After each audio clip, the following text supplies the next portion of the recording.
আজ আমার বাসরাত। বোরখা পরে বসে আছি বাসর ঘরে। আমার বিয়েটা সব মেয়েদের মতো হয়নি। আমার বিয়েটা একটু অন্যরকমভাবেই হয়েছে। আমি আমার সদ্য বিবাহিত করা স্বামীর জন্য বসে আছি। জানি না সে কখন আসবে। আদৌ কি আসবে নাকি আসবে না তাও আমি জানি না। আমার প্রিয় স্বামী আসার আগে আমি পরিচয়টা দিয়ে দিই। আমার নাম নূরজাহান আক্তার নূর। আমি সিলেটে থাকি। আমি মধ্যবিত্ত পরিবারের মেয়ে। আমি মাদ্রাসায় ১০ম শ্রেণীতে পড়তাম। আমার বাবা একজন ইমাম ও মাদ্রাসার শিক্ষক। আমার মা গৃহিণী। আমার ছোট্ট একটা ভাই আছে, নাম ইব্রাহিম হাসান। আমার ভাইটা হাফিজি পড়ছে। আমার বাবা অনেক ধার্মিক। ছোটকাল থেকেই আমার মায়ের মতো আমাকেও পর্দায় রেখেছে। আমিও পর্দায় থাকতে পছন্দ করতাম, তাই এখনো পর্যন্ত আমাকে কেউ দেখেনি। যার সাথে আমার বিয়ে হয়েছে সে বড়লোক বাবার বখাটে ছেলে। সে আমাকে এখনো দেখেনি, আমিও তাকে এখন পর্যন্ত দেখিনি। তারা দু ভাই বোন। আমার শাশুড়ির ছোট বোন আমাদের এখানেই থাকে। একদিন আমার শাশুড়ি এখানে বেড়াতে আসে। তার ছোট বোনের কাছে আমার কথা শুনে আমাকে দেখতে আসে। তারপর আমাকে দেখে আমার শাশুড়ি খুব পছন্দ হয়। আমার বাবার কাছে আমার শাশুড়ি বিয়ের প্রস্তাব জানায়, কিন্তু ছেলে বখাটে শুনে আমার বাবা না করে দেয়। কিন্তু তাতে তারা ফিরে যায়নি। তারা আমার বাবার কাছে অনেক আকুতি মিনতি করে আমার বাবাকে রাজি করায়। এই ছেলের কাছে আমার বাবা কিছুতেই বিয়ে দিতে চায়নি। তাদের চোরাচুরিতে এক পর্যায়ে রাজি হয়ে যায়। আমার বিয়ে ছোট ঘটা করে ঘরের মধ্যেই হয়েছে। তারপর আমাকে ঢাকা নিয়ে আসে। সিলেট থেকে ঢাকা আসতে আসতে রাত হয়ে যায়। কিছুক্ষণ আগেই আমাকে আমার ননদ রিনা একটা রুমে বসিয়ে দিয়ে বলে যায়, রাহাত ভাইকে পাঠিয়ে দিচ্ছি। আমি মনে মনে বললাম, ও তাহলে আমার স্বামীর নাম রাহাত। জানি না আমাকে মেনে নেবে নাকি নেবে না। এসব ভাবছি, হঠাৎ করেই দরজায় জোরে শব্দ হলো। আমি ভাবনার জগৎ থেকে ফিরে এসে সামনে তাকিয়ে দেখি আমার স্বামী আমার দিকে রাগে চোখে তাকিয়ে আছে। আমি একটু ভয় পেয়ে গেলাম। মৃদু স্বরে লম্বা একটা সালাম দিয়ে খাট থেকে নিচে নেমে তাকে সালাম করতে গেলাম। আর আমার স্বামী পিছিয়ে গেল আর বলতে লাগলো, এই মেয়ে, আমাকে টাচ করবে না। আমি শুধু আমার মমের কসম রাখতে গিয়ে তোমাকে বিয়ে করতে রাজি হয়েছি। আর না হলে এই রাহাত খান তোমার মতো আনকালচার মেয়েকে কখনোই বিয়ে করতো না। বাইরে সবাই জানবে আমরা স্বামী স্ত্রী, কিন্তু এই ঘরের ভিতরে আমি তোমাকে স্ত্রী হিসেবে কখনোই মেনে নেব না। কখনো স্ত্রীর অধিকার ফলাতে আসবে না। আর এই কথা আমার মমকে বললে তোমাকে আমি জানে মেরে ফেলবো। কথাটা মনে রেখো। আপনি নিশ্চিন্তে থাকুন, আমি এই কথা কাউকে বলবো না। হুম, যাও নিচে বা সোফায় গিয়ে ঘুমাও। আমার খাটে কখনোই ঘুমানোর সাহস করবে না। তার এই ব্যবহারে আমার খারাপ লাগলো। তারপরও মনকে শান্ত করে বালিশ খাতা উঠিয়ে সোফার উপরে রাখলাম। আমার স্বামীর দিকে তাকিয়ে দেখি সে খাটের উপরে শুয়ে মাথার উপরে হাত দিয়ে চোখ বন্ধ করে আছে। আমি একটা শাড়ি নিয়ে বাথরুমে গেলাম। ফ্রেশ হয়ে এসে দেখি সে ঘুমিয়ে গেছে। আমি ঈশারের নামাজ আদায় করে সোফায় গিয়ে শুয়ে পড়লাম। ফজরের আজান শুনে ঘুম থেকে উঠলাম। উঁচু করে এসে আমার স্বামীকে আস্তে করে ডাক দিলাম, প্রিয় স্বামী, ফজরের আজান দিচ্ছে, আপনি ঘুম থেকে উঠিয়ে নামাজ পড়তে মসজিদে যান। একবার ডাক দিলাম, কিন্তু তার কোনো সাড়া শব্দ না পেয়ে তার গায়ে হাত দিয়ে ডাকতে লাগলাম, প্রিয় স্বামী, ফজরের আজান দিচ্ছে, আপনি দয়া করে ঘুম থেকে উঠে নামাজ পড়তে যান। এবার আমার স্বামী আমার দিকে ঘুম চোখে তাকিয়ে এক লাফ দিয়ে খাটের এক পাশ থেকে পড়ে গেল। আর আমি তার এই কাণ্ড দেখে একটু মুচকিয়ে হাসলাম। সে আমার দিকে তাকিয়ে বলল, ঘুমিয়েছিলাম, হঠাৎ করে কারো ডাক শুনে সামনে তাকিয়ে আমি ভোরকে লাফ দিয়ে খাটের নিচে পড়ে গেলাম। আর সে এটা দেখে মুচকি হাসতে লাগলো। ভয় ভয় আমি তাকে জিজ্ঞেস করলাম, তুমি কে? আমার রুমে কেন এসেছো? প্রিয় স্বামী, আমি আপনার স্ত্রী। কাল যাকে আপনি পবিত্র কালিমা পাঠ করে বিয়ে করেছেন, আমি সেই নারী আর আপনার স্ত্রী। আমি ওর কথা শুনে কিছুক্ষণ ওর দিকে তাকিয়ে রইলাম। এক অপূর্ব সৌন্দর্যের নূর ছড়াচ্ছে ওর মায়াবিনী চেহারা দিয়ে। আমি মুগ্ধ হয়ে তাকিয়ে আছি ওর দিকে। এভাবে তাকিয়ে থাকতে দেখে ওর সন্দেহ কণ্ঠে বলল, প্রিয় স্বামী, এইভাবে তাকিয়ে কি দেখছেন? ওর মুখে প্রিয় স্বামী ডাকটা শুনে আমার ভীষণ রাগ হলো। তাই দাঁড়িয়েই বললাম, এই মেয়ে, আমাকে প্রিয় স্বামী বলে ডাকবে না। আর আমার ঘুম কেন নষ্ট করছো? কেন আমাকে ডাক দিয়েছো? না মানে, ফজরের আজান দিয়েছে তাই নামাজ পড়তে ডাক দিয়েছিলাম। এই কথা শুনে আমার ভীষণ রাগ হলো, তাই আমি ওর কাছে গিয়ে গালে জোরে একটা চড় বসিয়ে দিলাম আর বলতে লাগলাম, আবার যদি আমার ঘুমের সময় আমাকে ডিস্টার্ব করেছিস তো তোকে আমি জানে মেরে ফেলবো, যা এখান থেকে। আমি কিছুক্ষণ গালে হাত দিয়ে তার দিকে তাকিয়ে চলে গেলাম নামাজ পড়তে। আর আমার প্রিয় স্বামী রাগে ফোঁসফোঁস করতে করতে বিছানাতে গিয়ে ঘুমিয়ে পড়ল। আমি নামাজ শেষ করে মোনাজাতে আল্লাহর কাছে প্রার্থনা করলাম, হে আল্লাহ, আমার কোনো কষ্ট ও দুঃখ নেই, তুমি শুধু আমাকে একটু ধৈর্য দিও। আমি যেন আমার স্বামীকে খারাপ রাস্তা ও বখাটে থেকে সঠিক পথে এবং তোমার রাস্তায় ফিরিয়ে নিয়ে আসতে পারি। আমার প্রিয় স্বামীকে তুমি সুস্থ রেখো, ভালো রেখো, তুমি তাকে হেদায়েত দান করো আল্লাহ, আমিন। মোনাজাত শেষ করে কিছুক্ষণ কোরআন শরীফ পাঠ করলাম। তারপর বোরখা পরে নিচে গিয়ে সবার জন্য নাস্তা রেডি করলাম। নাস্তা তৈরি করতে করতে সবাই উঠে গেল, শুধু আমার স্বামী ছাড়া। আমার শাশুড়ি মা নিচে এসে আমাকে রান্নাঘরে দেখে খুব খুশি হলো, আর আমি তাকে সালাম করলাম। আর সে আমাকে বলল, বেঁচে থাকো বৌমা, তুমি এত সকালে রান্নাঘরে কেন এসেছো মা? কাজের বুয়া আছে তো রান্না করার জন্য। তাতে কি হয়েছে মা, সে তো সব সময় রান্না করে, তাই আমি তাকে বলেছি রেস্ট নিতে, আজ আমি রান্না করব। মা, আপনারা টেবিলে গিয়ে বসেন, আমি খাবার দিচ্ছি। আমার লোক কি বৌমা। আচ্ছা, আমি তোমাকে একটা কথা জিজ্ঞেস করি। হ্যাঁ মা, বলেন, কি বলতে চান? রাহাত কি তোমার সাথে খারাপ ব্যবহার করেছে? আমি এখন তাকে কি বলবো? মিথ্যা বলা যে পাপ। হে আল্লাহ, তুমি আমাকে মাফ করিও।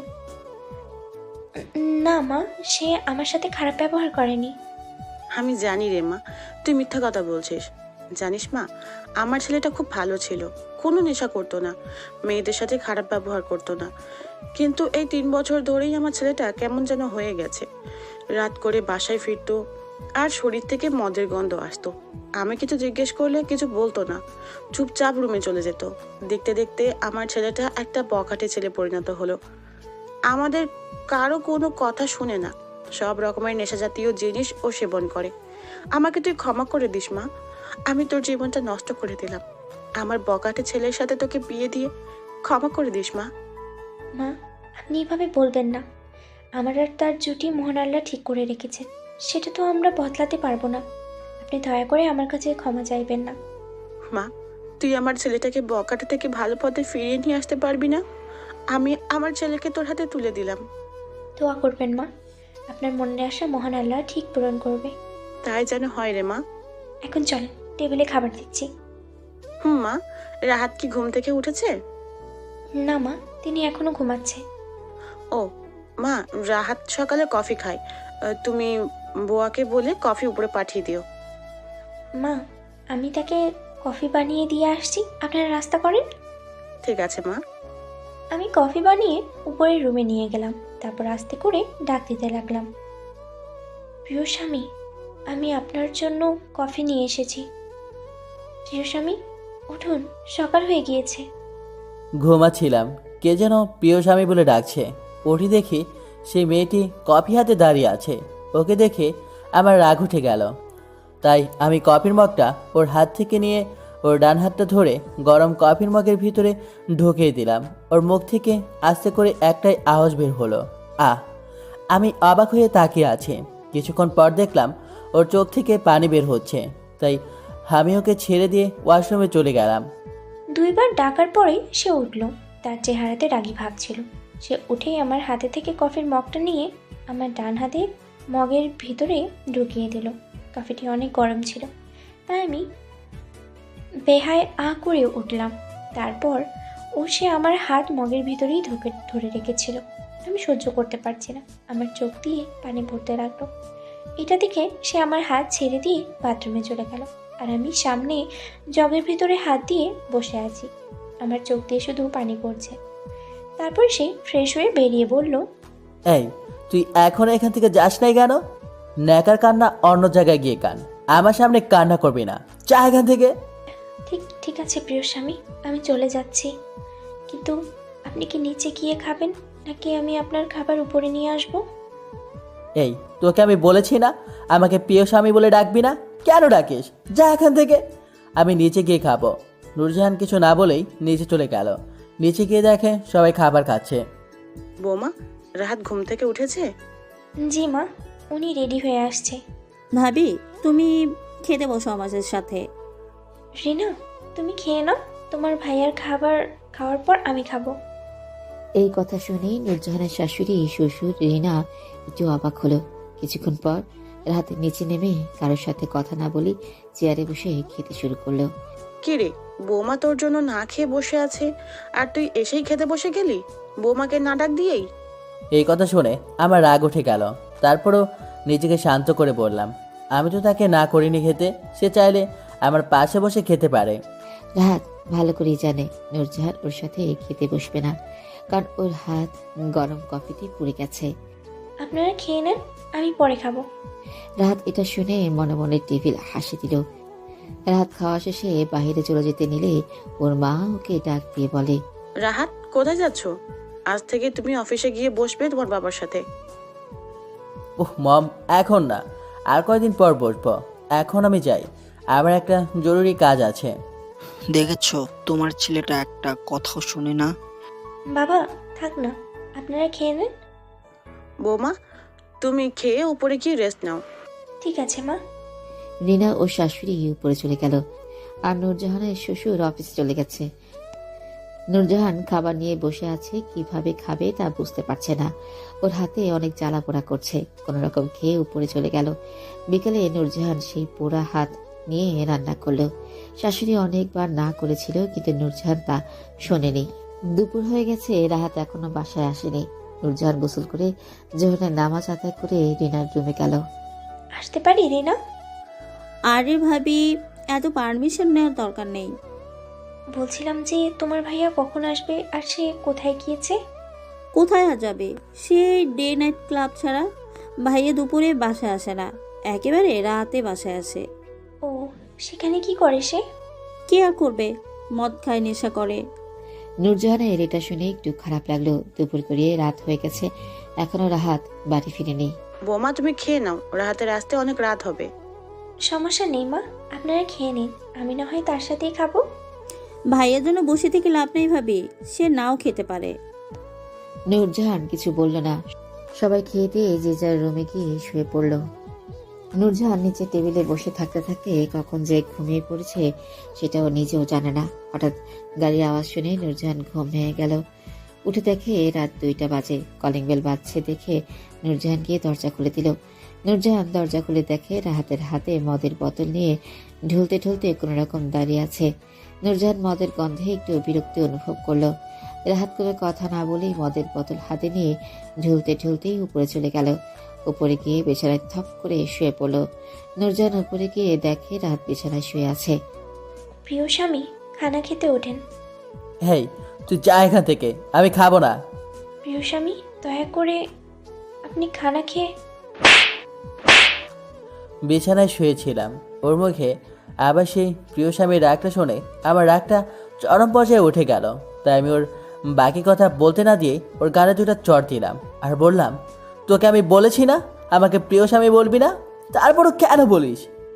আপনি আমাকে স্বামীর অধিকার না দেন তাতে আমার কোনো সমস্যা নেই, কিন্তু আমাকে এই নাম ধরে ডাকতে না করবেন না, দয়া করে প্রিয় স্বামী। না, তুই ডাকবি না, আমি তোকে না করেছি, তাই তুই এই নামে ডাকবি না। আবার যদি ডাকিস তো তোর হাল বেহাল করে দেব। কিছু বললাম না, আমার চোখ দিয়ে শুধু পানি গড়িয়ে পড়ছে। যা এখান থেকে, আমি ঘুমাবো, আমাকে ডিস্টার্ব করবি না। একটা কথা ছিল, দয়া করে রাগ করবেন না, আপনি এই মদ খাওয়া ছেড়ে দিন। আপনার মা বাবা আপনার এই নেশা করা জিনিসটা পছন্দ করে না, আর ইসলামী শরীয়তে এটা হারাম।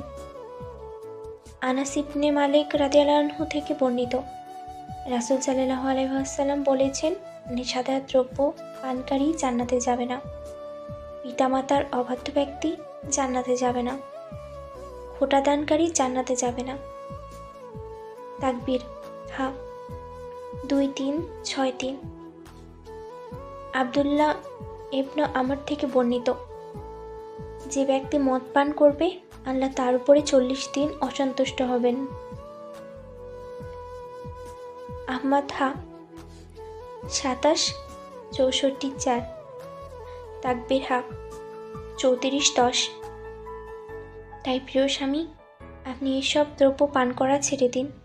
এইসব দ্রব্য স্বাস্থ্যের জন্য ক্ষতিকর। নিচে তাকিয়ে মৃদুস্বরেই এই কথাগুলো বললাম। চোখ তুলে তার দিকে তাকিয়ে দেখলাম তার চোখ রাগে লাল হয়ে গেছে। আমি এটা দেখে ভয়ে আমার হাত পা কাঁপছে। ওর এই হাদিস শুনে আমার মাথাটা আরো গরম হয়ে গেল।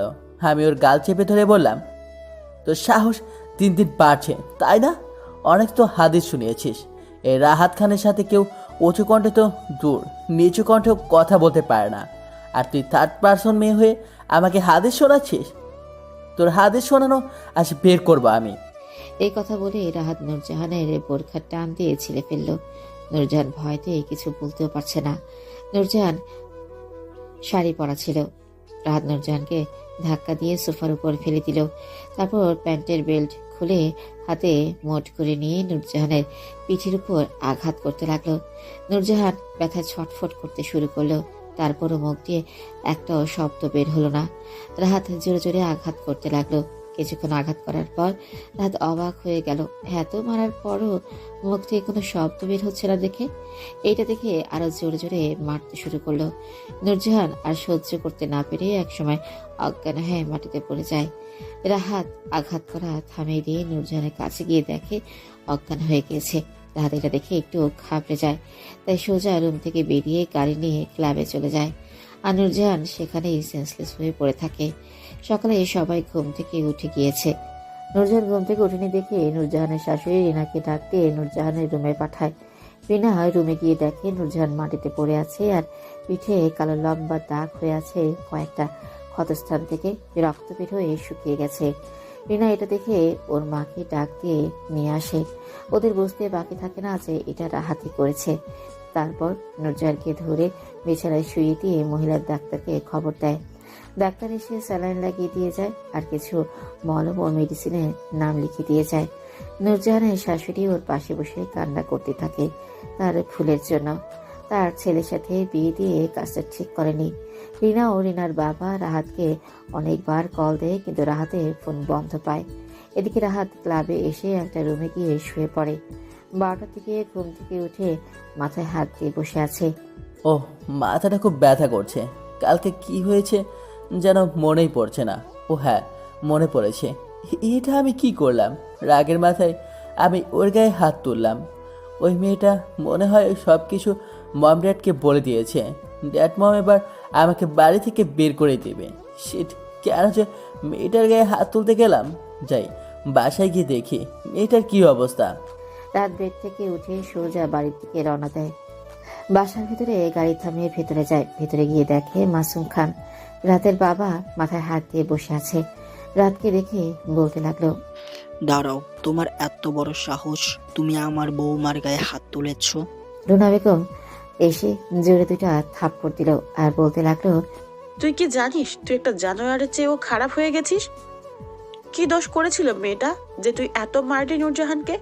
আরে তোর কপাল ভালো তাই নূরজাহানের মতো একটা বউ পেয়েছিস। না না, তোর দোষ না, দোষ তো আমার। আমিই ভুল করে একটা বকাটে ছেলের সাথে একটা পর্দাশীল মেয়েকে বিয়ে দিয়েছি। আমি ভেবেছিলাম বিয়ের পর তুই ভালো হয়ে যাবি, কিন্তু আমি ভুল ছিলাম। বকাটে ছেলেরা কখনো ভালো হয় না। আর একটা ভুল করেছি, কি জানিস? তোকে জন্ম দিয়ে। এটাই আমার বড় ভুল ছিল। আর একবার যদি এরকম ভুল করিস তাহলে আমি তোকে ত্যায্য পুত্র করব, কথাটা মনে রাখিস। রাত কিছু বলছে না, মাথা নিচু করে সব শুনছে। মাসুম খানের কথাটায় রাগ হলো রাহাতের। রাগে গজগজ করতে করতে উপরে চলে গেল। উপরে গিয়ে দেখে নূরজাহান অজ্ঞান হয়ে বিছানায় শুয়ে আছে। ওর হাতে স্যালাইন লাগানো, ওর সারা শরীরে কালো দাগ। রাত নূরজাহানের চেহারার দিকে তাকিয়ে আছে। ওর একটু খারাপ লাগলো, পরে আবার রাগ উঠে গেল। তোর জন্য মমডারা আমাকে অনেক কথা শুনিয়েছে, এ শোধ আমি নেবই। কিন্তু ওর চেহারায় একটা অদ্ভুত মায়া আছে। ছি, এগুলো আমি কি বলছি? ওর জন্য আমার বকা শুনতে হলো। একবার ভালো হয়ে নাও, তোমার খবর আমি নিয়েই ছাড়বো। রাতে নূরজাহানের জ্ঞান ফিরে পিটপিট করে চোখ করে তাকিয়ে দেখে ও বিছানাতে ঘুমিয়ে আছে। ওঠার চেষ্টা করে কিন্তু শরীরে কোনো শক্তি পাচ্ছে না, তাই আবারও শুয়ে পড়ে। ভাবি, তুমি শুয়ে থাকো, তোমার রেস্টের দরকার। রিনা, তোমার ভাইয়া কোথায়? উনি কি খাওয়া দাওয়া করেছে? ভাবি যে তোমাকে এত মারলো আর তুমি তার কথা জিজ্ঞেস করছো? হায় রে ভালোবাসা। না মানে উনি তো রাতের খানা খাননি তাই। আচ্ছা রিনা, আমাকে ধরে বাথরুমে নিয়ে যাও, আমি উজু করব। আজকে নামাজ পড়তে পারিনি, 4 ওয়াক্ত নামাজ কাজা হয়েছে, সেটা পড়া দরকার। ভাবি তোমার শরীর অনেক দুর্বল, তুমি এখন রেস্ট নাও, পরে না হয় সব একসাথে কাজা পরে নেবে। বৌমা, তোমার এখন কেমন লাগছে? ভালো মা। রিনা, স্যুপটা বৌমাকে খাইয়ে দে। আমি যাই, নিচে অনেক কাজ আছে। রিনা নূরজাহানকে স্যুপ খাওয়াই দিচ্ছে। কিছুক্ষণ খাওয়াবার পর রাহাত রুমে ঢুকে বলল, রিনা, সুপের বাড়িটা আমাকে দে, আর তুই যা এখান থেকে। কেন? যেটা বলেছি সেটা কর, যা এখান থেকে। রিনা সুপের বাটি রেখে চলে গেল। রাহাত গেটটা লাগিয়ে দিল। এটা দেখে নূরজাহান একটু ভয় পেয়ে গেল। এই শোন, তোকে আমি জাস্ট সহ্য করতে পারতেছি না। আমি তোকে ডিভোর্স দিতে চাই। তুই আমার মম ড্যাডকে বলবি যে তুই আমার সাথে থাকতে পারবি না, তুই ডিভোর্স চাচ্ছিস। তার জন্য আমি তোকে অনেক টাকা দেব। আমার কথা বুঝতে পেরেছিস? প্রি- প্রিয় স্বামী, আপনি আমাকে আরও মারুন, তবুও ডিভোর্সের কথাটা বলবেন না। আমি আপনাকে কখনোই ডিভোর্স দিতে পারবো না। আপনি চাইলে আরেকটা বিয়ে করতে পারেন, আমি আপনাকে না করব না, কারণ ইসলামিক শরীয়তে দ্বিতীয় বিয়ে জায়েজ আছে। আমি আপনার স্ত্রী না হতে পারলেও আপনার দাসী হয়ে থাকতে চাই। দয়া করে ডিভোর্সের কথাটা আর বলবেন না। নূরজাহানের কথা শুনে রাহাতের রাগ উঠে গেল। তাই রাগে ফুসফুস করতে করতে রুম থেকে বেরিয়ে গেল। নূরজাহানের চোখ দিয়ে 2 ফোঁটা পানি গড়িয়ে পড়ল। এভাবেই 10-12 দিন কেটে গেল। নূরজাহান এখন সুস্থ হয়েছে। রাত প্রতিটা কথায় কথায় নূরজাহানের গায়ে হাত তুলে, কিন্তু নূরজাহান চুপ করে থাকে, কাউকে কিছুই বলে না। নূরজাহান ওর চেষ্টা চালিয়ে যাচ্ছে রাহাতকে ভালো পথে ফিরিয়ে নিয়ে আসার জন্য। নূরজাহান রাহাতকে প্রিয় স্বামী বলেই ডাকে। এতে রাহাতের রাগ হয়, কিন্তু মুখে কিছু বলে না। রাত সবার সামনে নূরজাহানের সাথে ভালো ব্যবহার করে, কারণ রাহাতের একটাই ভয়, মাসুম খান যদি রাহাতকে তার পুত্র করে দেয় তাহলে রাহাতের পথে বসতে হবে। তার জন্য রাহাত এই প্ল্যান করে। রাহাত ঠিক জানে তাদের মন জয় করে চাইলেই সবকিছু রাহাতের নামে লিখে দিবে। রাহাত খাটে শুয়ে ফোন চালাচ্ছে। নূরজাহান রুমে ঢুকে বলল, প্রিয় প্রিয় স্বামী, বলছিলাম যে আমি তো অনেক দিন ধরে কোথাও ঘুরতে যাইনি, তাই আপনি কি আমাকে কোথাও ঘুরতে নিয়ে যাবেন? আমি যেতে পারবো না, যা এখান থেকে। নূরজাহান এটা শুনে মন খারাপ করে চলে যেতে লাগলো। রাহাত ডাক দিয়ে বলল, এই মেয়ে, ও এই, তোর নামটা কি যেন বলতো? এই মেয়ে বলে ডাকতে ইচ্ছে করে না। নূরজাহান নূর। এত বড় নাম ধরে ডাকতে পারবো না আমি। প্রিয় স্বামী, আপনি আমাকে নূর বলেই ডাকতে পারেন। সেটাই ভালো। আচ্ছা শোন, যা গিয়ে রেডি হয়ে নে, তোকে নিয়ে বের হবো বাইরে।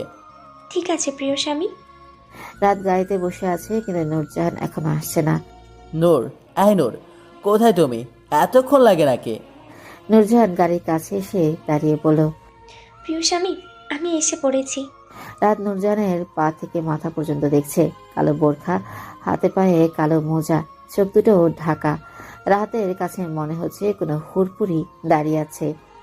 অমন করে কি দেখছেন প্রিয় স্বামী? না কিছু না, আসো গাড়িতে এসে বসো। নূরজাহান রাহাতের পাশে এসে বসলো। রাত গাড়ি স্টার্ট দিল। রাহাত একটা পার্কের সামনে গাড়ি থামালো। রাহাত ও নূরজাহান গাড়ি থেকে নামলো এবং ওরা পার্কের ভেতরে দিয়ে হাঁটা শুরু করলো। রাহাত আশপাশে একটু খেয়াল করে দেখলো সব ছেলেদের সাথে মেয়ে আছে, তো ওরা নূরজাহানের দিকে কেন দেখাচ্ছে। রাহাত নূরজাহানকে নিয়ে একটা বেঞ্চে বসলো। কিছুক্ষণ বসার পর রাহাতের কিছু ফ্রেন্ডের সাথে পার্কে দেখা হলো। রাহাত একটু দূরে গিয়ে ওদের সাথে কথা বলছে। কিরে শালা, বউ নিয়ে পার্কে ঘুরতে এসেছিস, আবার বলিস বউকে মেনে নিস নাই? শালায় মিথ্যা কথা বলে আমাদের সাথে। সত্যি, আমি এখনো ওকে মেনে নেয়নি। ও পার্কে আসার জন্য জোর করছিল, তাই নিয়ে এসেছি। আর তোরা তো জানিস আমার প্ল্যানটা কি। ও যাই হোক, ভাবের সাথে কি পরিচয় করিয়ে দিবি না? আয় চল দেই, পরিচয় করিয়ে দেই। নূরজাহান, এরা হচ্ছে আমার ফ্রেন্ড রিফাত ও রকি। নূরজাহানের কাছে গিয়ে ওদেরকে দেখিয়ে বলল, হাই ভাবি, হাউ আর ইউ? আসসালামু আলাইকুম ভাইয়া, ভালো আছেন আপনারা? রিফাত একটু অপমান বোধ করলো। রাহাতেরও এটা দেখে রাগ হলো। ভালো আছি ভাবি, আপনি কেমন আছেন? আলহামদুলিল্লাহ ভালো। কিছুক্ষণ কথা বলে ওরা চলে গেল। রাহাত নূরজাহান একটা রেস্টুরেন্টে গেল, খাওয়া দাওয়া করে বাসায় চলে এলো। বাসায় এসে রাহাত রুমে ঢুকে গেট লাগিয়ে দিয়ে নূরজাহানের কাছে এসে পড়ল। এই, তুই আমার বন্ধুদের সাথে হাত মিলালি না কেন? প্রিয় স্বামী, পরপুরুষের সাথে কথা বলা তো দূরে, হাত মেলানোটা জায়েজ না ইসলামী শরীয়তে। তবে হ্যাঁ, যদি কোনো নারী বিপদের সম্মুখীন হয় তবে শুধু কথা বলাটা জায়েজ আছে। এই জন্যই আমি তাদের সাথে হাত মিলাইনি।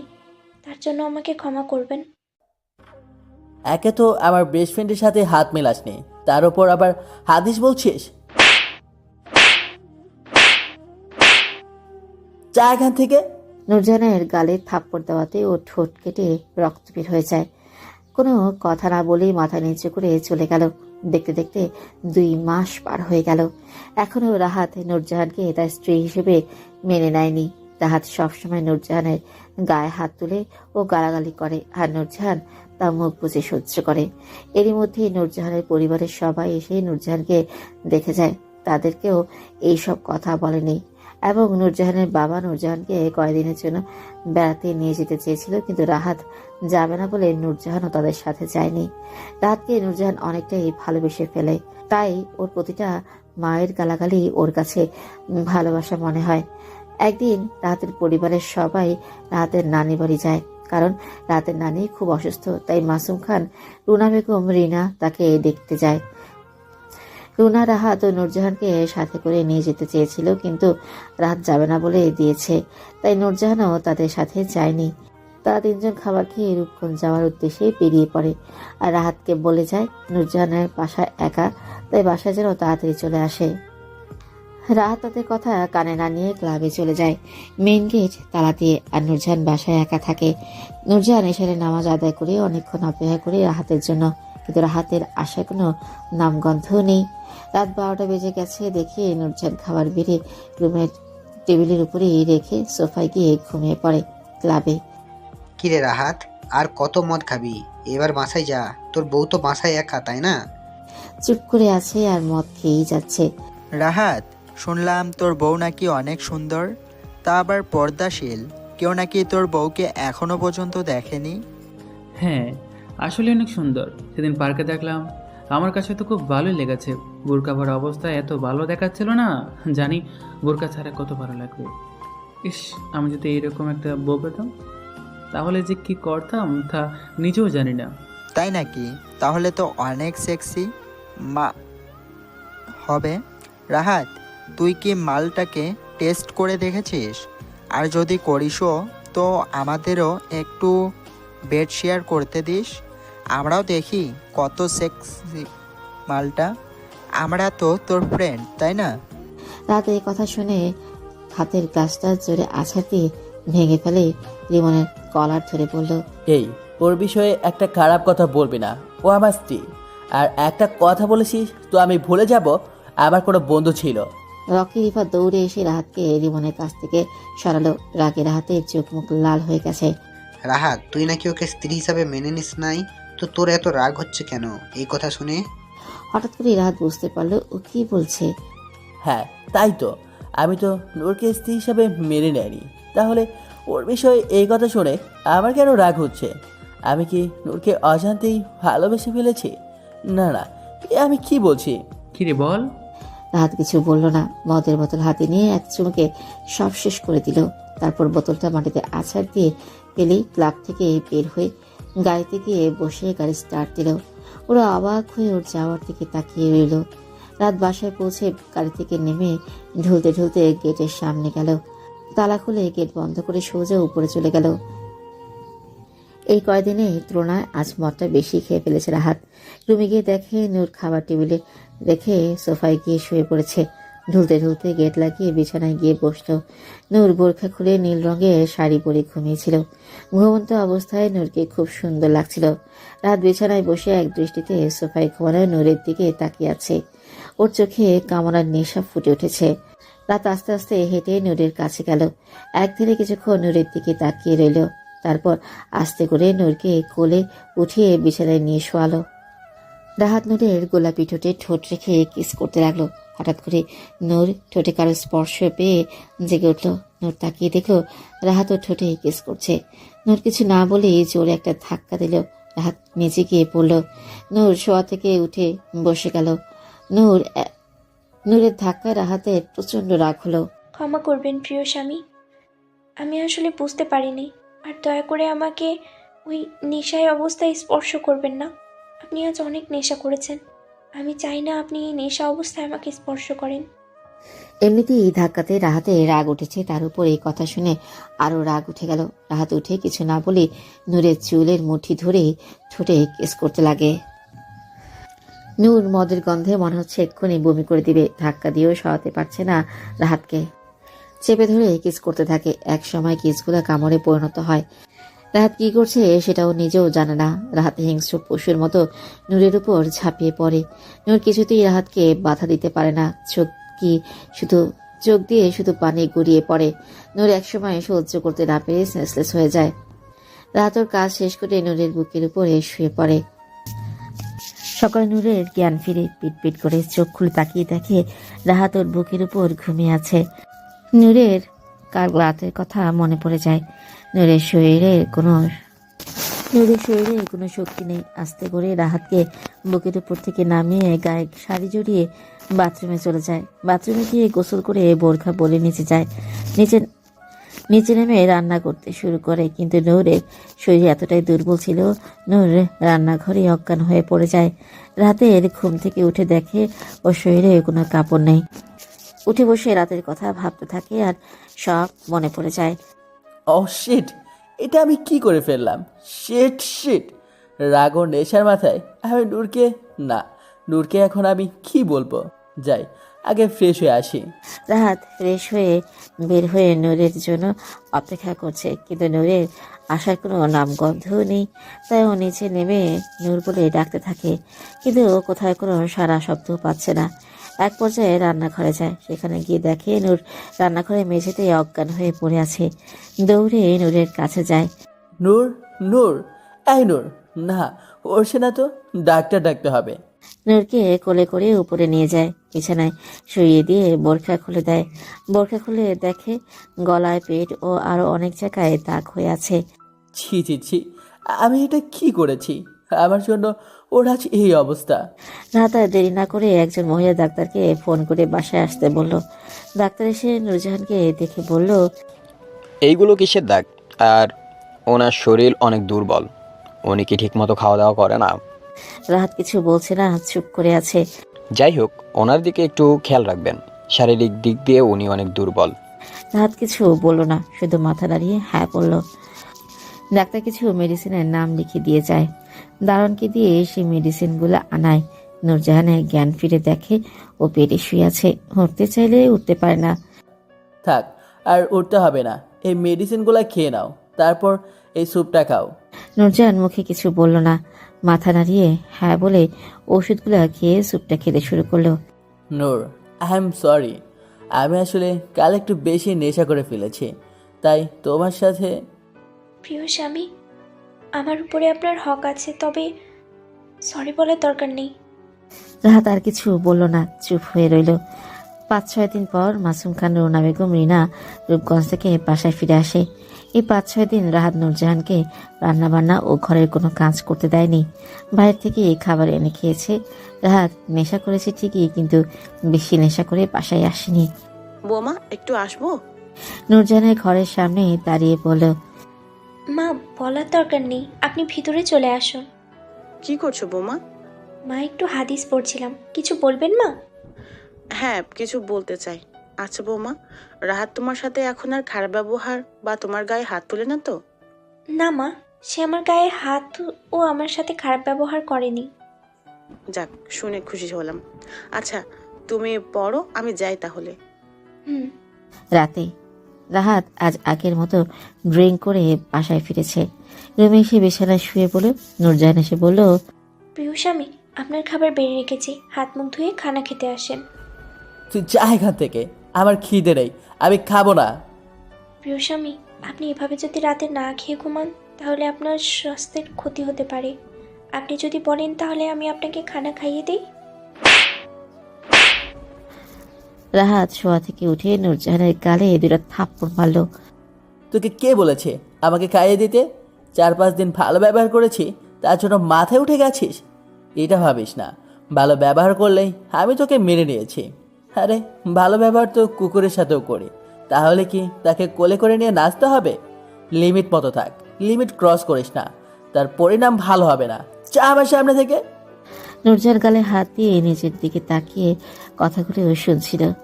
রাহাতের কথার কোনো উত্তর দিল না, শুধু চোখ দিয়ে পানি পড়তে লাগলো। রাহাত এটা বলে ঘুমিয়ে পড়ে। নূরজাহান রাহাতের সামনে থেকে চলে এসে অজু করে তাহাজ্জুদে নামাজ আদায় করে নামাজ শেষ করে মোনাজাত ধরে আল্লাহর কাছে বলে, হে আল্লাহ, আমার কোনো রাগ নেই আমার প্রিয় স্বামীর উপরে। তুমি আমার এই কষ্ট ও চোখের পানির বিনিময় আমার স্বামীকে ভালো পথে ফিরিয়ে এনে দাও। আমি চাই ও ভালো পথে ফিরে আসুক। আমার প্রিয় স্বামী যেন 5 ওয়াক্ত নামাজ আদায় করে, তার মা বাবার কথা ঠিকমতো শোনে। তুমি আমার স্বামীকে ভালো পথে ফিরিয়ে এনে দাও। আমার প্রিয় স্বামী হায়াত তুমি বাড়িয়ে দাও। আল্লাহ, তুমি আমার স্বামীকে হিদায়াত দান করো আল্লাহ, হিদায়াত দান করো আল্লাহ। আল্লাহুম্মা আমিন। নামাজ শেষ করে ঘুমাতে চলে গেল। ফজরের আজান শুনে ঘুম থেকে উঠে গেল এবং রাহাতকেও নামাজ পড়তে ডাক দিল। রাহাত নামাজ পড়তে ওঠেনি, বরং রাগ নিয়ে নূরজাহানকে গালাগালি করে, ওর গালে দুটা চড় দেয়। এভাবে নূরজাহান প্রতিটা অত্যাচার সহ্য করতে থাকে রাহাতের। এভাবেই চলতে চলতে 1 মাস কেটে যায়। হঠাৎ একদিন রাত 2টার সময় খবর আসে রাহাত রাতে ড্রিঙ্ক করে গাড়ি চালাচ্ছিল, আর একটা ট্রাক এসে রাহাতের গাড়ির সাথে ধাক্কা লাগে। রাহাতের অ্যাক্সিডেন্ট হয়ে যায়। রাহাতের দেহ গাড়ি থেকে বের করে কিছু লোক ধরাধরি করে হাসপাতালে নিয়ে যায়। ওরা সবাই হাসপাতালে এসে দেখে রাত আইসিইউতে আছে। ডাক্তার ওদেরকে বলে হাতে ও পায়ে বেশি ব্যথা পেয়েছে আর ডান পাটা ভেঙে গেছে। এই কথা শুনে রুনা বেগম রিনা কান্নায় ভেঙে পড়ে। মা, রিনা, দয়া করে কাঁদবেন না, আল্লাহর উপরে ভরসা রাখুন, দেখবেন সব ঠিক হয়ে যাবে। কি থেকে কি হয়ে গেল রে মা? আমার ছেলেটা কেন যে আমাদের কথা শুনে না? আহা, কান্না থামাও রুনা। এটা তোমার ছেলের আল্লাহর দেওয়া একটা শাস্তি, সেটা তো ভোগ করতেই হবে। বাবা, মা, আপনারা বাসায় চলে যান, আমি আর রিনা এখানে থাকি। কিন্তু মা, তোমরা 2জন মেয়ে। বাবা, আমি আছি তো, তুমি মমকে নিয়ে বাসায় যাও। এখানে থাকলে মম ভাইয়ের জন্য টেনশন করতে করতে প্রেশার উঠে যাবে। আচ্ছা ঠিক আছে, আমি যাব না। জালালকে বলে তোর মমকে বাসায় পাঠিয়ে দিচ্ছি। সেটাই ভালো হবে বাবা। মাসুম খান রুনা বেগমকে বাসায় পাঠিয়ে দেয়। মাসুম খান, নূরজাহান ও রিনা আইসিইউর পাশের সিটে বসেছিল। ডাক্তার আইসিইউ থেকে বের হয়ে বলল, রুগীকে বেডে দেওয়া হয়েছে, আপনারা চাইলে তাকে দেখতে পারেন, তবে হ্যাঁ, বেশি কথা বলবেন না। ডাক্তার এটা বলেই চলে যায়। নূরজাহান, মাসুম খান, রিনা রাহাতকে যেই রুমে রাখা হয়েছে সেখানে যায়। সেখানে গিয়ে দেখে রাহাতের হাতে পায়ে ব্যান্ডেজ করা ও হাতে স্যালাইন লাগানো। নূরজাহান এটা দেখে কান্না ধরে রাখতে পারে না, নীরবে কেঁদেই যাচ্ছে। রাতটা কোনো রকম পার হয়ে সকাল হলো।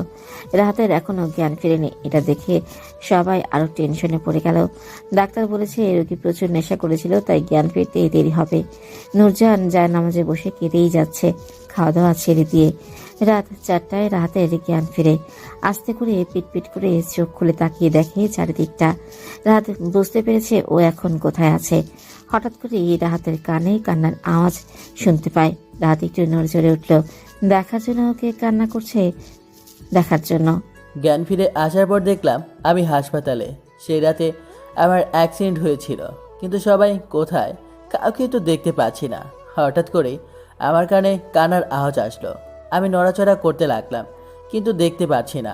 ঘাটটা একটু ঘুরিয়ে দেখলাম কালো বরকা পরা একটা মেয়ে জায়নামাজে বসে মোনাজাত ধরে কান্না করছে। আমার বুঝতে আর বাকি থাকে না এটা কে। কান্না করতে করতে হেসকে উঠে গেছে, তারপরও থামছে না। আমি আজ এইটুকু বুঝতে পেরেছি, নূর আমাকে খুব ভালোবাসে। আমার কাছে খারাপ লাগতে শুরু করলো ওর কান্না দেখে। আমি আস্তে করে নূরকে ডাক দিলাম, নূর। নূরজাহান রাহাতের ডাক শুনতে পেয়েছে, তাই তাড়াতাড়ি মোনাজাত শেষ করে চোখ মুছে দাঁড়িয়ে রাহাতের কাছে আসে। আপনার এখন কেমন লাগছে? আপনার কোথায় ব্যথা হচ্ছে বলেন, ডাক্তারকে ডাক দিব? বাবা, রিনা তার জ্ঞান ফিরেছে। বলেন না প্রিয় স্বামী, আপনার কোথায় ব্যথা হচ্ছে? আমার কাছে এসে পাগলের মতো বলতে লাগলো। আমার মনে হচ্ছে ব্যথা আমি না, নূরই পেয়েছে। নূরের দিকে তাকিয়ে দেখলাম কান্না করতে করতে ওর চোখ মুখ ফুলিয়ে ফেলেছে, মুখটাও শুকনা দেখাচ্ছে।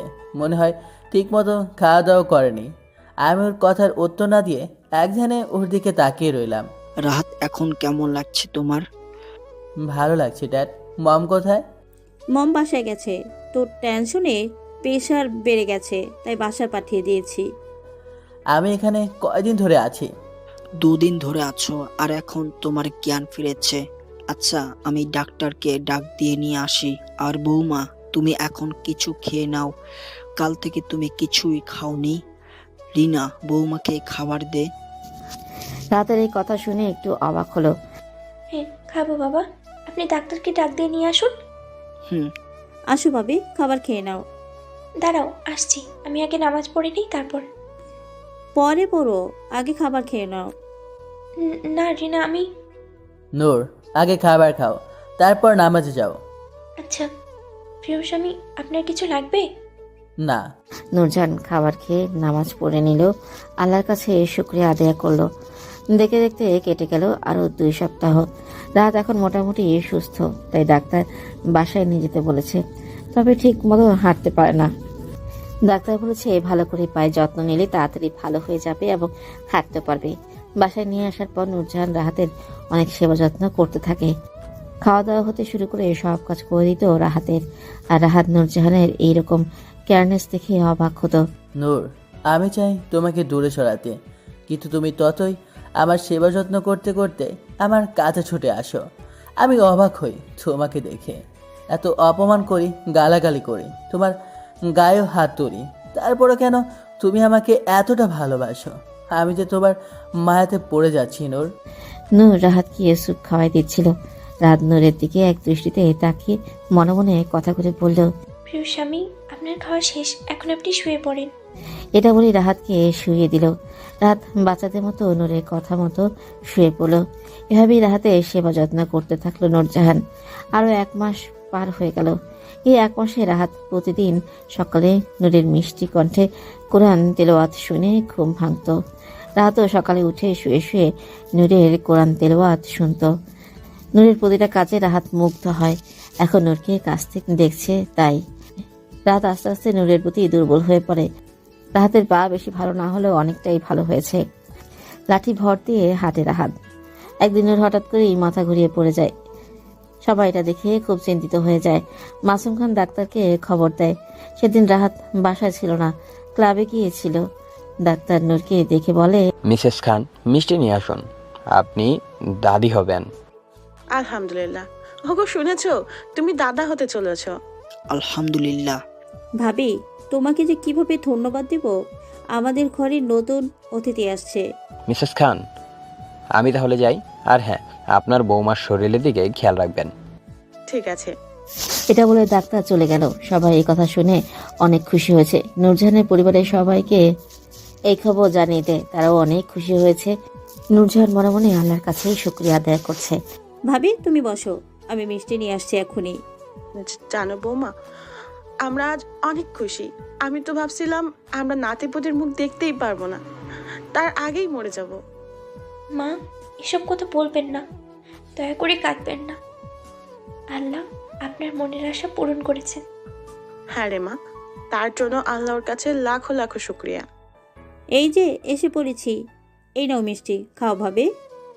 ওরা মিষ্টি খাওয়াই দিচ্ছে 3জনকে।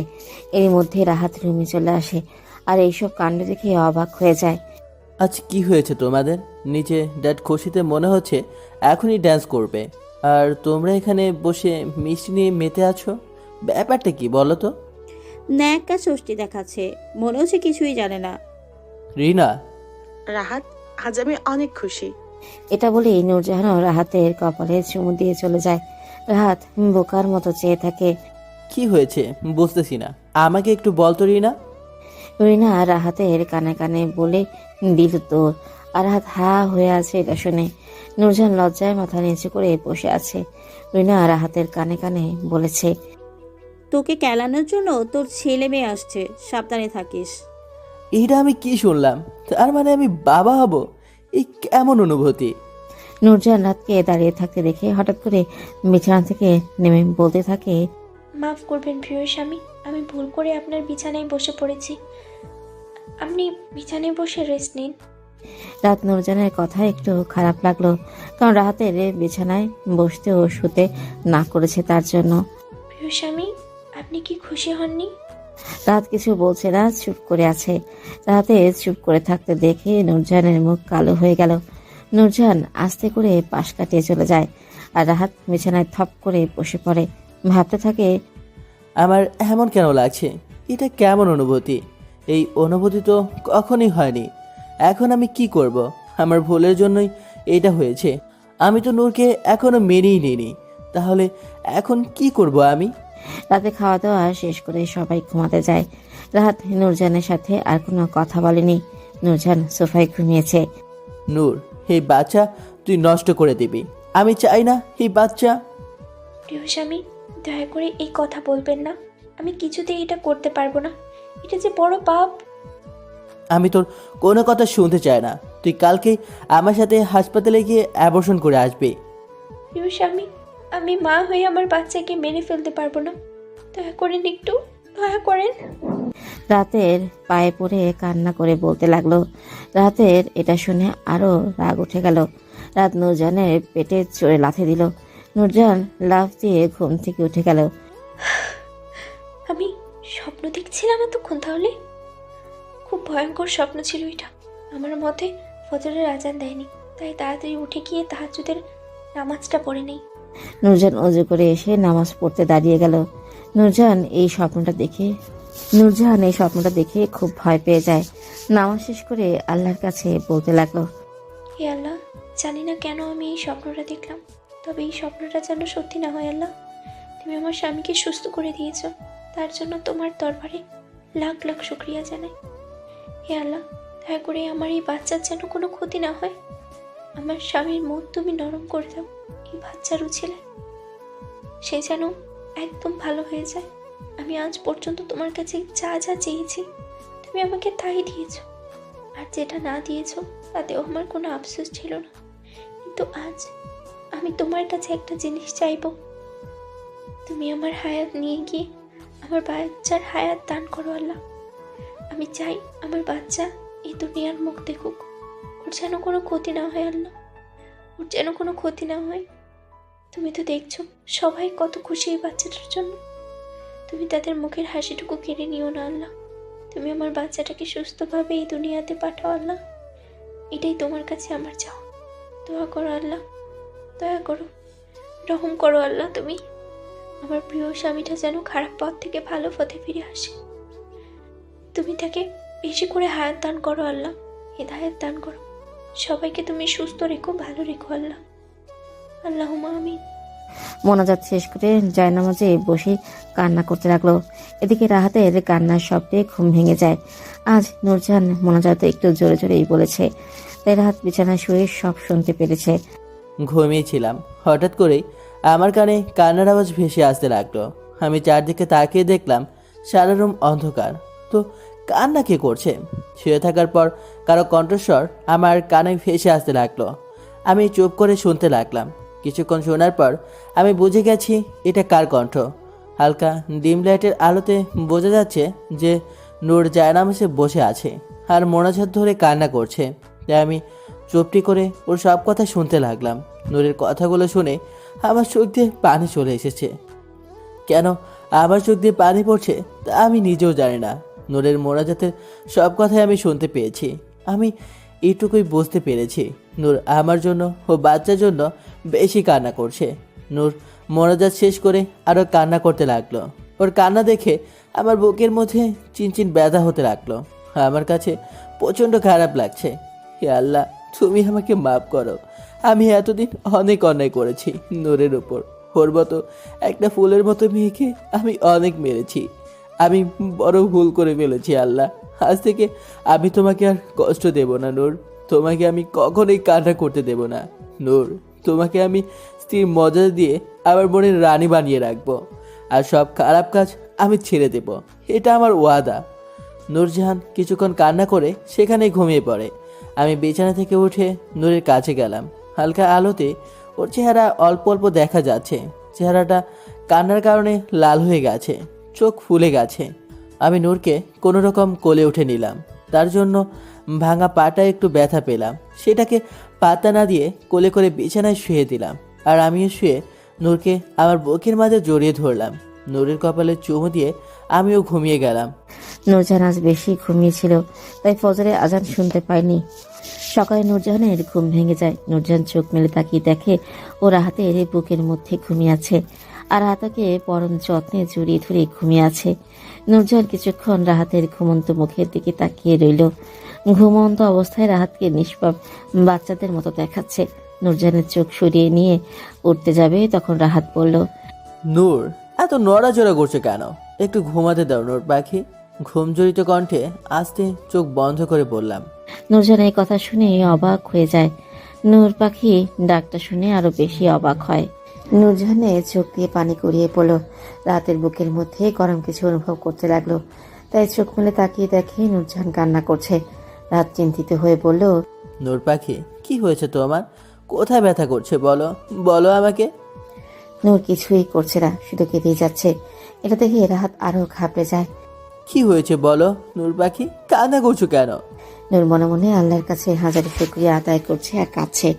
আল্লাহ ওর ডাকে সাড়া দিয়েছে, ওর মনের আশা পূরণ করেছে। কিছু হয়নি প্রিয় স্বামী, আমি তো খুশিতে কাচ্ছি। এটা আমি আপনাকে কিভাবে বোঝাবো? তাহলে কান্না করছে কেন? আবার যদি কান্না করতে দেখেছি, তাহলে আমার চেয়ে খারাপ আর কেউ হবে না, কথাটা মনে রাখো। নূর আজ খুশি। নূর ও রাহাতকে জড়িয়ে ধরে। প্রিয় স্বামী, আপনি এবার উঠে ফ্রেশ হয়ে নিন, আমি আপনার খাবার নিয়ে আসছি। তার আর দরকার নেই, আমি নিচে গিয়ে সবার সাথে খাবার খাবো। তুমি যাও, ফ্রেশ হয়ে নিচে গিয়ে সোজা চেয়ারে বসে খাবার খেতে শুরু করো। আর হ্যাঁ, রান্নাঘরে গিয়েছো তো আমি পা ভেঙে রেখে দেব। রাগী গলায় বলে উঠে বাথরুমে চলে যাই। নূর বিছানা থেকে উঠে পাশের রুমে গিয়ে ফ্রেশ হয়ে নিচে নেমে টেবিলে গিয়ে বসে পড়ে। বাবা, আজ দেখি বলার আগে খেতে বসে গেছো ভাবি। তা তোমার উগানটা বরটা কই সে? কি নিচে আসবে নাকি খাবার উপরেই দিয়ে আসতে হবে? আমি এসে গেছি, আজ থেকে এখানে বসেই খাবার খাবো সবার সাথে।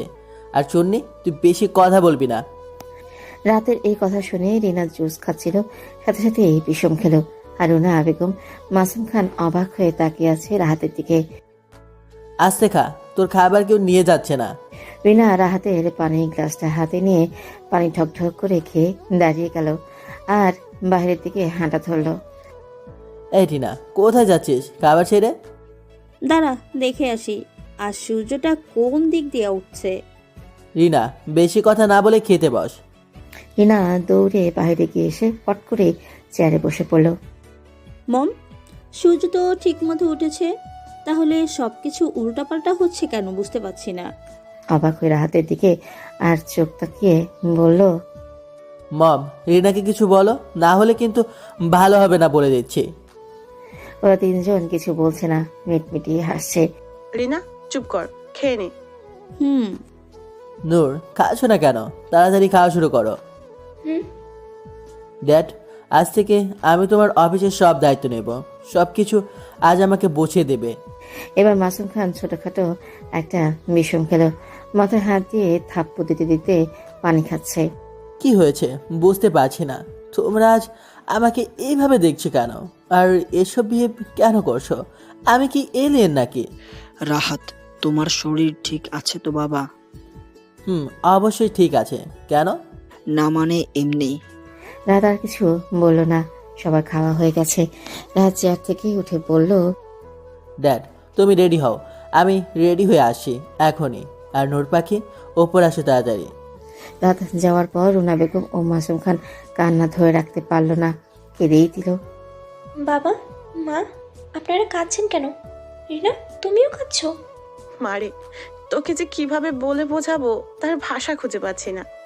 এটা যে খুশির কান্না মা। জানো ভাবি, আজ থেকে 3 বছর আগে আমরা এভাবেই হাসি ঠাট্টা করে সকালের নাস্তা করতাম, কিন্তু যখন থেকে ভাইয়া নেশা করা শুরু করেছে তখন থেকে আমাদের সাথে ভালো করে কথা বলতো না, আমাদের সাথে খেতে বসতো না, সব সময় বাহিরেই খেত। কিন্তু আজ আমার ভাইটা আবার আগের মতো হয়ে গেছে। সবই তোমার জন্য ভাবি। এভাবে বলো না রিলা। আল্লাহর রহমতে তোমার ভাই আজ ভালো পথে ফিরে এসেছে। হ্যাঁ রে মা, আল্লাহর দরবারে লাখ লাখ শুক্রিয়া আদায় করি। নূর, হ্যাঁ নূর পাখি, কি হলো, আসো না কেন? নূর উপরে চলে গেল। আজ সবাই অনেক খুশি। একে তো নতুন মেহমান আসছে, তার উপর রাত পুরোপুরি ভালো হয়ে গেছে। নূর উপরে গিয়ে দেখে রাহাত কালো প্যান্ট সাদা শার্ট পরেছে। দেখতে ভালোই লাগছে রাহাতকে। রাহাত হাতে টাই নিয়ে আয়নার সামনে দাঁড়িয়ে বাঁধার চেষ্টা করছে। এতক্ষণ লাগে নাকি নিচ থেকে আসতে? যাই হোক, এখানে এসো নূর পাখি, আমার টাইটা বেঁধে দাও। প্রিয় স্বামী, আমি তো এটা পারতে পারি না। এদিকে আসো, আমি তোমাকে শিখিয়ে দিয়েছি, আর কাল থেকে তুমি সব সময় টাই বেঁধে দেবে। নূর রাহাতের কাছে গেল। রাহাত নূরকে তাই কথা শিখিয়ে দিল। তারপর যাওয়ার আগে নূরের কপালে চুমু দিয়ে গেল আর বলে গেল কোনো কাজ না করতে। নূরও লক্ষ্মী মেয়ের মতো রাহাতের কথা মতো কোনো কাজ করলো না। রাত অফিসে থাকা অবস্থায় ওর বন্ধুরা ওকে অনেকবার কল দিয়েছিল, কিন্তু রাহাত কল রিসিভ করে নাই। রাত অফিস থেকে এসে দেখে নূর নামাজ পড়ছে, তাই রাহাত ফ্রেশ হয়ে এসে নূরের জন্য বসে আছে। নূর নামাজ শেষ করে উঠে এসে রাতের গায়ে ফু দিল। রাত নূরের কোমর জড়িয়ে ধরে বলল, নূর, তুমি সবসময় লুকিয়ে লুকিয়ে দোয়া পরে ফু দিতে, তাই না? প্রিয় স্বামী, আপনি কি তা টের পেতেন? পেতাম, কিন্তু অত বেশি পাতা দিতাম না। আর যখন তুমি আমার সামনে এসে ফু দিলে, তখন আমি বুঝে গেছি যে তুমি আমার গায়ে ফু দিতে। ও আচ্ছা, একটা কথা বলি। বলো নূর পাখি।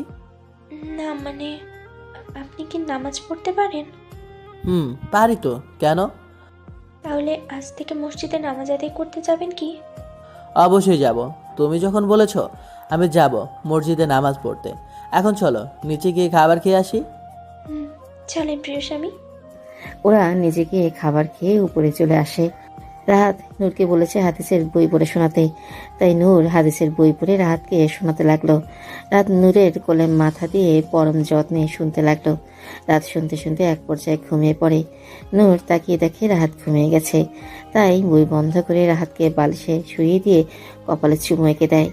এভাবেই ওদের সময়গুলো কাটতে লাগলো।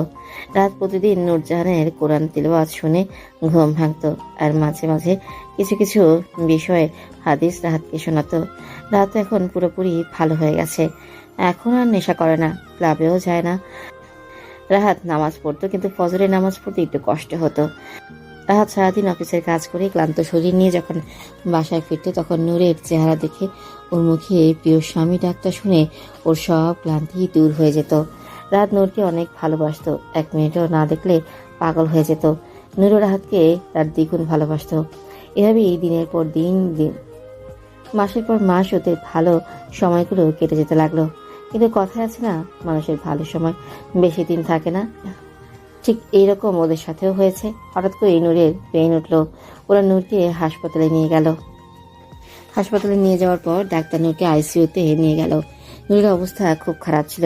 মাসুম খান রাহাতকে কল করে নূরের কথা বলে দিয়েছে। রাহাত নূরের কথা শুনে এক মিনিটও দেরি না করে হাসপাতালের উদ্দেশ্যে বেরিয়ে পড়ে। এদিকে নূরকে আইসিইউতে নেওয়ার পর নূরের সামনে দুজন মহিলা ডাক্তার একজন আরেকজনকে বলছে, শোনো, রোগীর কন্ডিশন বেশি ভালো না, যে কোনো একজনকে বাঁচানো যাবে, মা নয়তো বাচ্চা। হ্যাঁ, তাই তো দেখলাম। তার পরিবারের লোকের সাথে এই ব্যাপারে আলাপ করতে হবে। তারা যাকে বাঁচাতে বলবে আমরা তাকেই বাঁচাবো। হ্যাঁ তাই, চলো। আর এই মেয়েটির স্বামীর সই আনতে হবে। ডাক্তার দুজন বাইরে যাবার জন্য পা বাড়ায়, কিন্তু নূরের ইশারাতে নূরের কাছে যায়। ডাক্তার দুজন আসতে এই কথাগুলো বলছিল, কিন্তু নূর তাদের সব কথা শুনে ফেলে। নূরের মুখে অক্সিজেন মাস্ক লাগানো ছিল।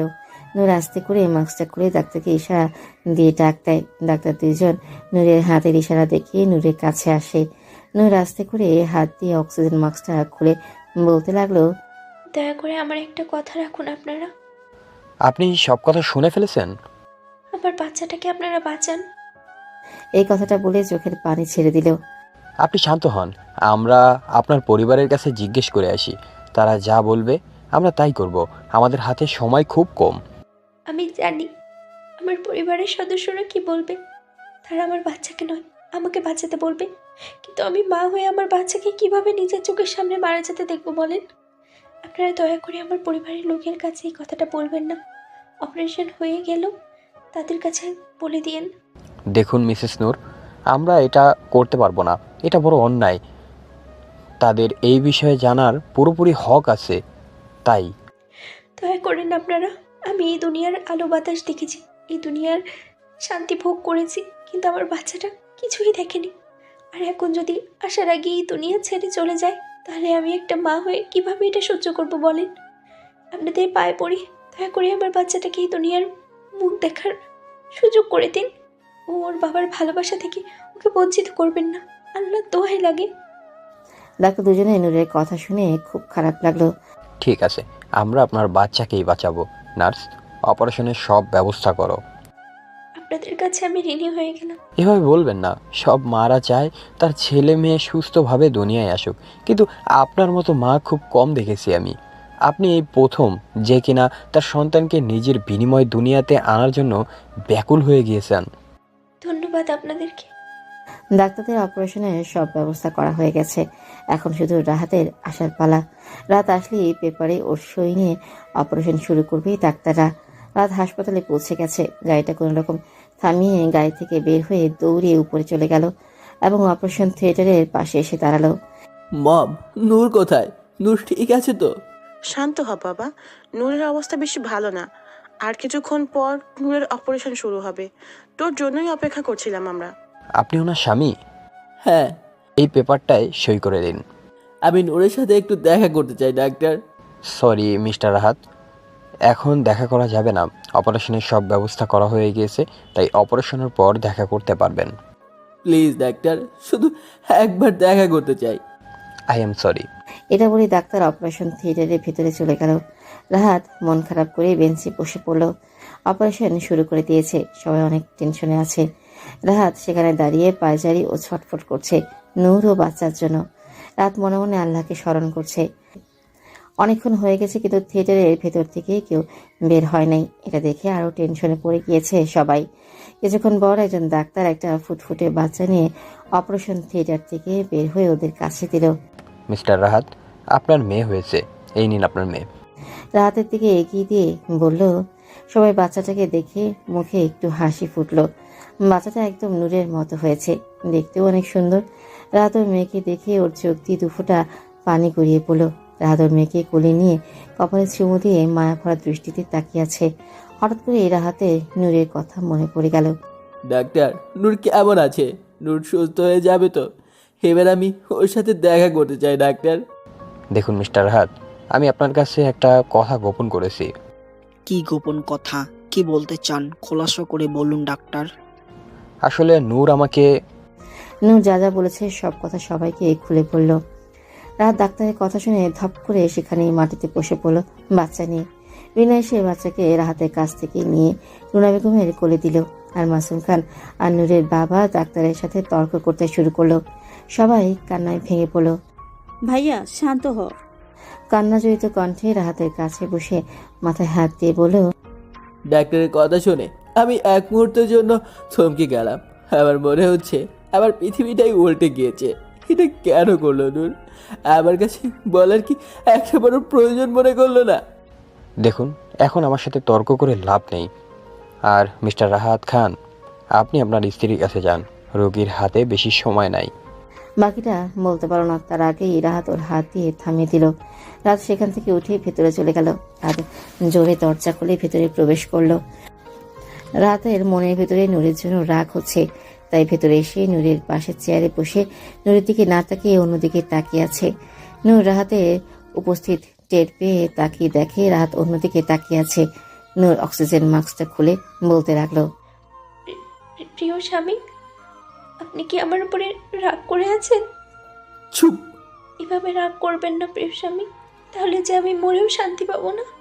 রাহাত নূরের মুখে মারা যাওয়ার কথাটা শুনে আর বসে থাকতে পারল না, তাই নূরের দিকে ফিরে আস্তে করে নূরের গালে থাপ্পড় দিল। প্রিয় স্বামী, আমি আপনার এই থাপ্পড়টাকে খুব মিস করব। কেন করলে এটা নূর? কেন? আমাকে কি একটা বারও জানানোর প্রয়োজন মনে করলে না?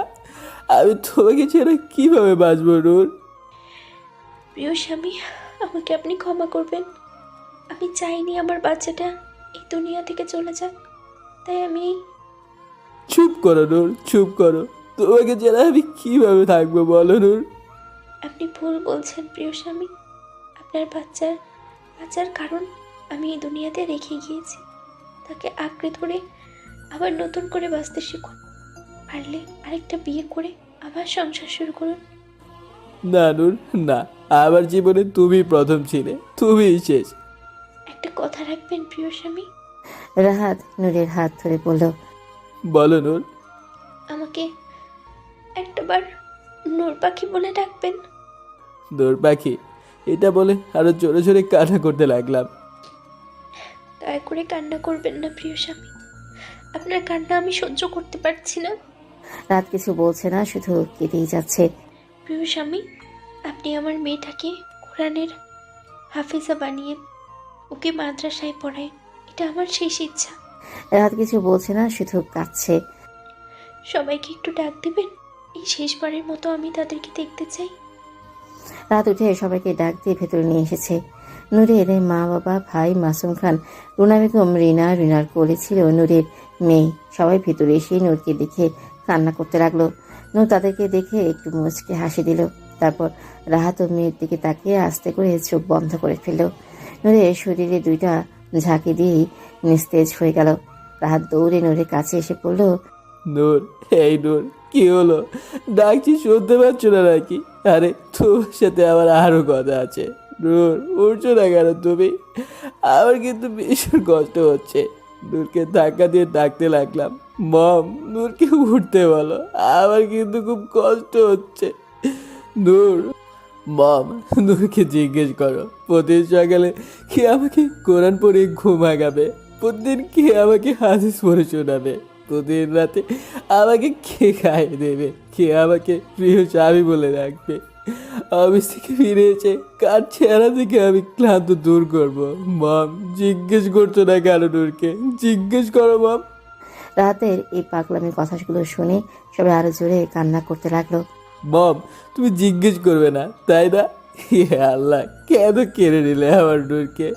নূরের গায়ে দিনের পর দিন হাত তুলতাম বলে, নূরকে গালাগালি করতাম বলে, নূরকে অবহেলা করতাম বলে, কিন্তু যখন থেকে আমার বাচ্চাকে দুনিয়াতে পাঠিয়েছিলে ঠিক তখন থেকে আমি নূরকে ভালোবাসতাম, নূরকে নিজের থেকে বেশি ভালোবাসতাম। তাহলে এখন কেন আমার কাছ থেকে নূর পাখিকে কেড়ে নিলে? বলো আল্লাহ, বলো। রাতের এই চিৎকারে হাসপাতালের সবাই সেখানে জড়ো হয়ে গেছে। সেই ডাক্তার দুজন রাতের পাগলামো দেখে কান্না করতে লাগলো। রাত চোখ মুছে নূরের কাছে গিয়ে নূরকে বুকে নিয়ে নূরের সারা মুখে চুমু দিতে লাগলো। হ্যাঁ, চুপ করো সবাই। নূর ঘুমাচ্ছে, তোমরা বাইরে যাও, না হলে ওর ঘুম ভেঙে যাবে। তাড়াতাড়ি বাইরে যাও। মুখে হাত দিয়ে গেটের দিকে ইশারা করে বাইরে যেতে বলল। রাতের এইরকম পাগলামো দেখে মাসুম খান দেরি না করে ওয়ার্ড বয়কে ডেকে অন্য রুমে নিয়ে যেতে বলল। ওয়ার্ড বয়রা রাহাতকে ধরে নিয়ে যেতে লাগলো। ছাড়ো, আমি যাবো না। আমি নূরের কাছে থাকবো, আমি নূরের কাছে থাকবো। ছাড়ো বলছি, আমাকে নূর ডাকছে, আমাকে নূরের কাছে যেতে দাও, আমাকে নূরের কাছে যেতে দাও। রাহাতকে অন্য কেবিনে বেডে জোর করে শুয়ে দিয়ে ঘুমের ইঞ্জেকশন দিয়ে দিল। রাত আস্তে আস্তে ঘুমের দেশে পাড়ি দিল। নূরের লাশ দাফন করা হয়ে গেছে। রাত ঘুম থেকে উঠে পাগলামো করেছিল। তারপর সবাই রাহাতকে বুঝিয়ে বলে, এখন মেয়েকে নিয়ে তোমার বেঁচে থাকতে হবে। রাত ওর মেয়েকে বুকে নিয়ে কান্না করে দেয়। আস্তে আস্তে রাত ওর মেয়েকে নিয়ে সুখে শান্তিতে বসবাস করতে লাগলো। রাতের মেয়ের নাম নিধি রেখেছে। নিধিকে নিয়ে এখন রাহাত বেঁচে আছে। এখনো রাহাত নূরের কবরের কাছে গিয়ে কান্না করে।